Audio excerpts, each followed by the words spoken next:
Alors, je reviens sur les 4 éléments, parce que, finalement, vous savez, quand en astrologie chinoise, on a les 5 éléments. Et vous savez pourquoi on a les 5 éléments? Parce qu'ils ont aligné leurs 5 éléments sur les 5 planètes en dehors des luminaires, c'est-à-dire Mercure, Vénus, Mars, Jupiter et Saturne. Et en Occident, on n'a pas fait ça, on en est resté aux 4. On n'est ni aux 5, ni aux 7. On est à 4 éléments. Et donc ça a un rapport avec les 4 saisons. D'ailleurs, on pourrait relier le feu à l'été, l'air à l'hiver, l'eau à l'automne et la terre au taureau, d'autant plus que les signes fixes correspondent. Le taureau est un signe de terre, le scorpion est un signe d'eau, le lion est un signe de feu, le verseau est un signe d'air. Ce que je veux dire par là, c'est que, au fond, là, nous avons un garde-fou. C'est-à-dire que nous savons très bien qu'il faut retrouver le 4. Il faut rester en rapport avec le 4.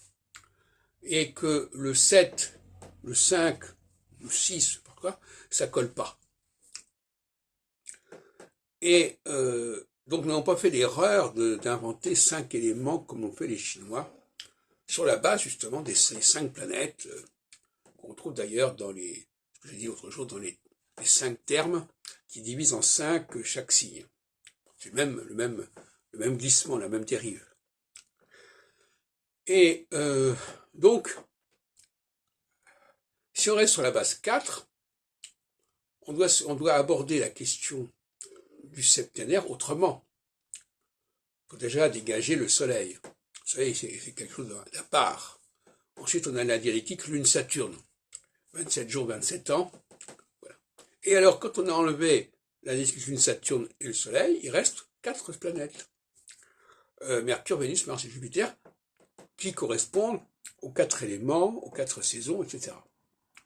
Alors vous me direz, oui, mais alors ce sont des planètes, donc il faut les utiliser comme curseurs. Non, pas forcément.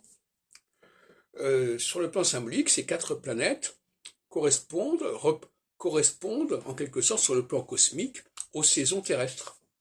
Tout comme d'ailleurs les étoiles fixes correspondent aussi aux saisons terrestres.